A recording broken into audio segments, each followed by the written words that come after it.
Juju, le bébé terrible.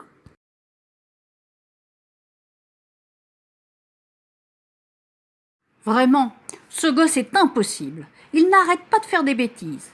Est-ce qu'il va se décider à être sage? Ah, si je pouvais lui faire peur, mais il ne m'écoute jamais. À cheval sur son camion, il se précipite comme un bolide, en hurlant dans l'escalier. Il mange du dentifrice, se coupe les cheveux, massacre ses jouets, grimpe partout. Un matin, Juju se réveille. C'est ennuyeux de rester au lit. Partons en exploration. Aussitôt levé, maman va voir son fils. Quel choc! Le lit est vide. Où est-il encore passé? Où le chercher? Où le trouver? Tiens, l'horloge est arrêtée. Maman, bien étonnée, découvre son bébé endormi. Son petit ventre rond coince le balancier. Maman dort comme un ange.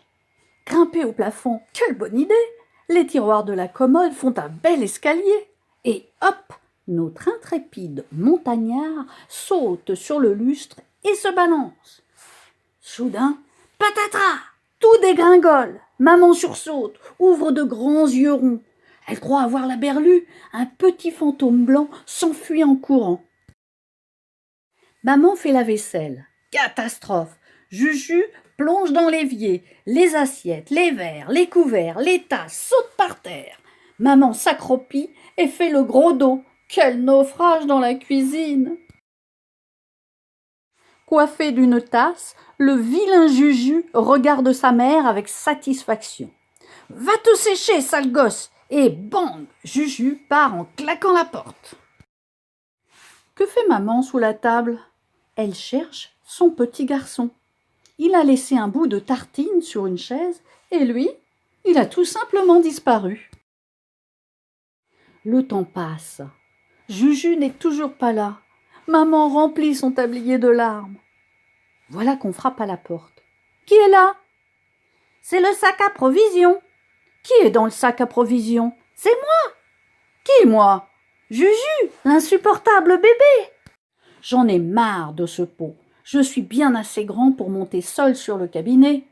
Et hop, aussitôt dit, aussitôt fait. Mais le siège est glissant et Juju tombe au fond. Au secours, je me noie! Maman accourt et repêche un bébé dégoûtant. Ah, je vais te fourrer dans la bassine et te frotter les oreilles, te savonner partout, le derrière, les jambes et te rincer et te sécher. Tu es vraiment un méchant bébé. Un jour, maman et Juju vont se promener. Juju dort solidement ficelé dans sa poussette. Au moment de traverser, arrive une grosse voiture dans un nuage de poussière. Plus de Juju, envolé comme une plume. Il est installé sur une petite branche de sapin et se balance nonchalant, sous l'œil étonné de la pie. Sa mère le guette sans en avoir l'air. Brusquement, la branche casse. Petit Juju tombe pile sur les genoux de maman, enchanté de récupérer son fils. Un soir, Juju veut griller des saucisses. Il allume un feu, des nuages de fumée tourbillonnent autour de la maison. Il y a de quoi étouffer. Maman est épouvantée. Il a mis le feu à la maison, il a mis le feu à la maison. Et Juju grommelle. Oh là là, tu fais toujours des histoires pour rien. Il suffit d'un peu d'eau et tout s'arrange. Alors, ils ont mangé leurs saucisses et puis ils sont allés se coucher. Juju est malade, tout rouge, des boutons partout, les yeux qui pleurent. Atchoum! Atchoum! Il éternue tout le temps, ne tient plus debout, s'écroule dans son assiette.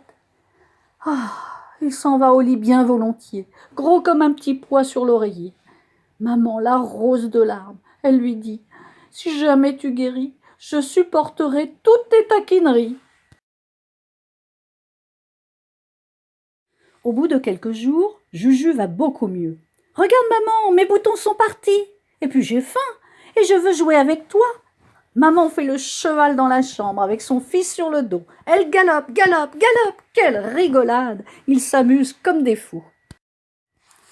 Par un joli temps, plein de soleil, maman emmène son garçon dans une prairie bordée de sapins. Elle cueille un petit bouquet. Juju, qui a la bougeotte, en profite il prend la poudre d'escampette et s'échappe dans le bois. Maman l'appelle, crie, cherche, se désespère. Elle croit que Juju est perdu. La nuit tombe. Mais le voilà qui arrive, se frayant un chemin dans les herbes mouillées. Tout excité, il crie. Un loup m'a léché, et moi aussi je l'ai léché encore plus. Alors, il était bien vexé, et il s'est sauvé. Maman rit, prend son fils dans ses bras et l'embrasse très très fort. Puis elle le rapporte comme un paquet à la maison en disant « Comment est-ce possible qu'une maman comme moi aime tant un bébé terrible comme toi ?»